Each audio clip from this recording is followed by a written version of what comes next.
Halo semuanya, selamat datang di sesi bedah materi kita kali ini. Gini, pernah nggak sih kepikiran kalau cara fisik kita megang pulpen, terus ngegaris, ngebentuk huruf di atas kertas, itu tuh bener-bener bisa ngebentuk pikiran dan bahkan jalan hidup kita? Serius, ini bukan ilmu sihir atau cocok logi, tapi ini murni ilmu terapan yang jujur aja menakjubkan banget. Hari ini kita bakal ngebongkar satu premis yang super menarik dari dunia grafologi dan terapi menulis. Kita bakal lihat gimana satu goresan kecil aja tuh bisa jadi cermin kondisi mental kita, dan yang jauh lebih penting, gimana kita bisa ngehack atau ngubah kebiasaan buruk kita cuma dengan, ya beneran, cuma dengan ngebenerin tulisan tangan kita.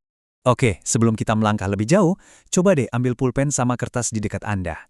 Atau kalau lagi nggak ada, ya udah, bayangin aja di kepala. Coba visualisasikan, gimana sih persisnya Anda nulis huruf D kecil? Apakah perutnya itu tertutup rapat, atau tiangnya menjulang tinggi banget ke atas, atau mungkin ada celah kecil di bagian bawahnya? Nah, tahan bayangan itu. Karena goresan simple yang baru aja Anda bayangin atau Anda tulis barusan, itu tuh sebenarnya lagi ngelakuin semacam medical check-up, tapi buat karakter Anda. Goresan itu lagi ngebongkar rahasia terdalam, kelemahan, sampai potensi tersembunyi yang mungkin Anda sendiri nggak sadar. Oke, kita masuk ke bagian pertama, rahasia di balik tulisan, dan makna tersembunyi huruf D. Nah, di pembahasan ini kita nggak bakal ngomongin teori psikologi standar yang rumit-rumit itu. Kita bakal nyelam ke rahasia spesifik dari satu tindakan fisik aja. Jadi, poin krusialnya di sini adalah yang kita sebut sebagai terapi menulis itu bukan sekedar nulis buku harian ya. Bukan curhat di jurnal, bukan sekedar ngeluarin unek-unek biar lega. Sama sekali beda. Terapi menulis di konteks ini tuh benar-benar tindakan fisiknya. Gimana cara Anda ngebentuk lengkungan, narik garis lurus, atau bikin sudut di huruf dan angka. Kenapa? Karena tujuannya itu buat secara aktif ngebangun jalur saraf baru di otak Anda. Ini ibaratnya fisioterapi, tapi buat kebiasaan mental. Lanjut ke bagian kedua, anatomi unik huruf B. Kalau kita ngomongin anatomi, huruf D ini unik banget loh. Dia itu ngisi dua zona ruang sekaligus.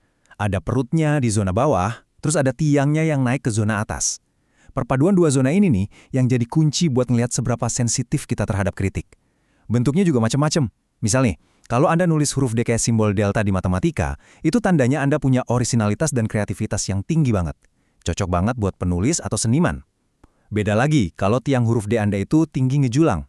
Itu nandain kebanggaan diri dan fokus spiritual yang kuat. Ya walaupun hati-hati, kalau ketinggian malah bisa jadi arogan. Terus, gimana kalau bentuk perutnya datar atau kayak gepeng gitu? Nah, ini biasanya nunjukin sifat pemalu dan ragu-ragu. Kalau kayak gini, solusinya harus secara sadar dibikin lebih lebar atau bulat, biar karakternya bisa tumbuh lebih matang. Dan ini nih yang brilian banget. Perhatikan gimana celah yang super kecil aja bisa ngubah makna secara drastis.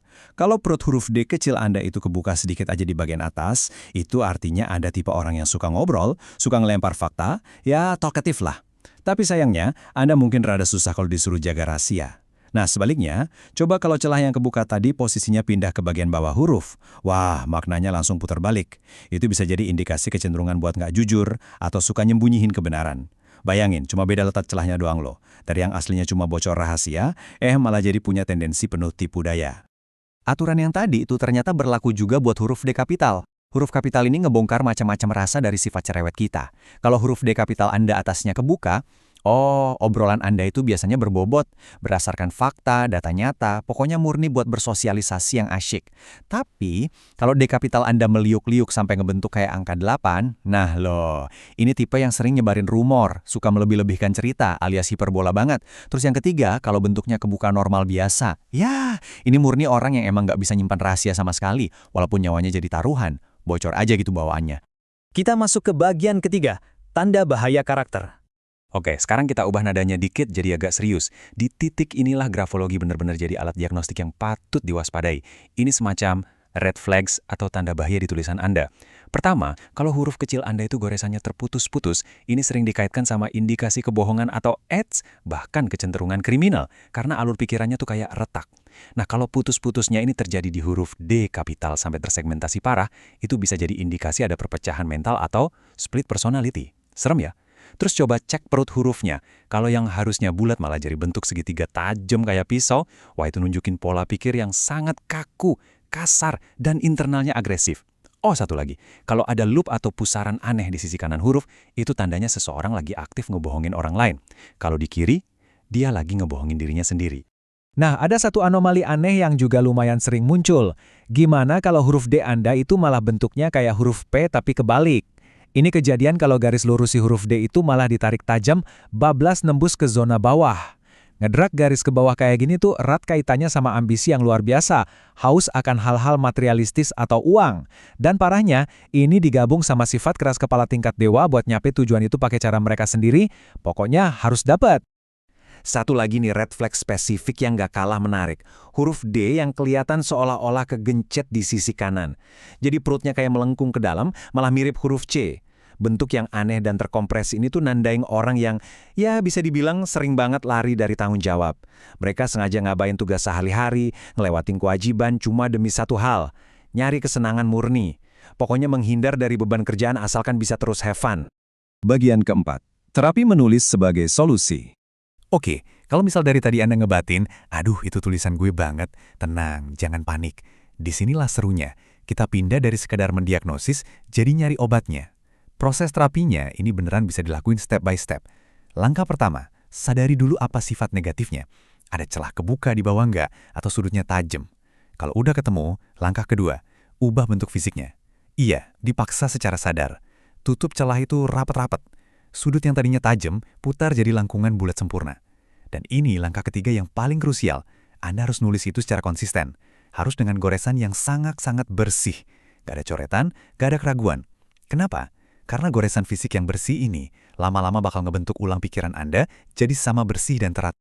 Dan biar sukses, poin krusialnya tuh ada di aturan satu hal ini. Anda mungkin habis nulis terus ngecek, waduh ada 10 nih kesalahan tulisan saya, jangan digarap semua barengan. Terapi ini aturannya ketat, cuma boleh nargetin satu. Sekali lagi, satu sifat negatif utama buat diperbaiki di satu waktu. Kenapa cuma satu? Karena gini, berdasarkan praktik yang udah-udah, waktu Anda benar-benar disiplin ngebenerin satu goresan secara konsisten, 9 kelemahan lainnya tuh bakal ikut beres dengan sendirinya secara alami. Itu semua berkat kedisiplinan mental baru yang baru aja Anda bangun. Keren kan? Terakhir, bagian kelima, kekuatan transformasi huruf. Tahu nggak sih, efek dari terapi ini tuh luar biasa kasketnya. Kita bukan lagi ngomongin bikin tulisan di buku jadi kelihatan estetik, tapi ini soal perubahan hidup holistik. Dengan mengganti goresan tadi, Anda perlahan ngembaliin kejernihan mental dan rasa damai di hati. Stabilitas emosi juga naik, soalnya Anda kan lagi aktif mengoverride atau menimpa kebiasaan lama yang toksik. Keputusan soal keuangan jadi lebih logis dan seimbang. Dan yang paling bikin takjub, dari sumber materi yang kita bedah ini, ada bukti anekdotal di mana terapi memfokuskan pikiran lewat narik garis ini benerannya bantu pasien stroke dalam proses pemulihannya loh. Terapi ini ngebantu mereka dapetin lagi kendali motorik sama kejernihan otak mereka. Mind-blowing kan? Nah, buat benar-benar meraktekin ini di rumah, ada satu mantra harian yang luar biasa kuat. Mantranya gini, setiap hari dalam segala hal, saya membaik dan terus membaik. Saya sangat amat nyaranin Anda, besok pagi coba deh luangin waktu dikit, ambil pulpen, terus tulis kalimat ini secara fisik di atas kertas. Tapi, kali ini, pastiin Anda nulis pakai huruf D yang versi baru. Huruf D yang perutnya sempurna, bulat penuh, ketutup rapat, dan ditarik dengan super bersih. Pas Anda nulis, rasain bener-bener gimana garis demi garis itu pelan-pelan nyiptain pola pikiran baru di otak Anda. Jadi pada akhirnya, ini bukan cuma soal estetika di atas kertas ya. Anda bener-bener pegang kendali mutlak, secara harfiah, di ujung jari Anda sendiri buat ngukir jalur saraf yang baru. Anda bisa nulis ulang kebiasaan terburuk Anda, jadi sesuatu yang penuh potensi. Nah, setelah ngerti semua rahasia mendalam yang baru kita bahas tadi, pertanyaan buat Anda sekarang adalah, gimana cara Anda bakal nulis huruf D Anda besok? Coba deh buktikan sendiri, rasakan transformasinya, dan selamat menulis ulang jalan hidup Anda. Makasih banyak ya udah gabung di sesi bedah materi kita kali ini. Sampai jumpa di pembahasan kita berikutnya.